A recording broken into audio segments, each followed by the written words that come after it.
Start tonight at 10 with the battle between State Auditor Rob Sand and the Department of Management. Sand says they stonewalled his review of Iowa's 9-figure education savings account program and that they altered documents and withheld records to do it. DOM officials say otherwise. Iowa's News Now investigative reporter Nick Elhaj takes a deep dive on everything tonight. This is a June 12 memo from Department of Management Director Craig Paulson. Sand says this memo and at least 11 other documents weren't turned over when they should have been, and that it's all part of a broader effort to stop his audit.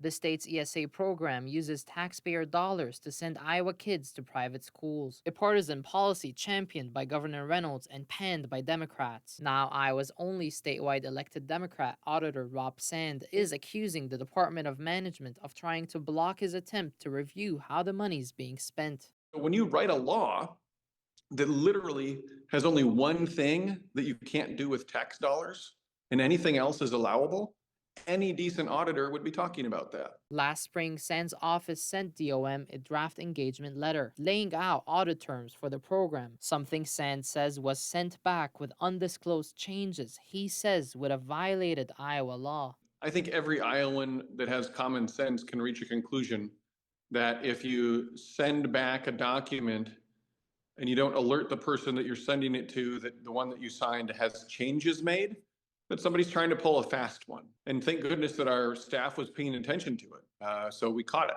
DOM won't say whether it changed the letter before signing it, but they did rescind it last summer. The same day, Sand says a DOM memo directed agency heads to halt ESA audit work and wait for a new engagement letter. Sand says not only was it a way to stall his agency's work, they didn't want to have an arrangement that was going to follow Iowa law, which should be alarming to people. But that memo and 11 other documents weren't turned over when lawmakers requested public records on ESAs. DOM says nothing in the memo directed agencies to withhold information from the auditor, and they didn't deliberately omit it. It just didn't have the term ESA in it. An Iowa's News Now review shows the DOM memo did not explicitly direct agency heads to withhold information, but it did give an update on engagement letter negotiations, noting they were exploring other options to audit ESAs if those negotiations were to fail. Now at issue is a 2023 law limiting the state auditor's power. He can't sue to get records anymore. It has to go through arbitration, something Sand calls a dog and pony show that stacks the odds against his office.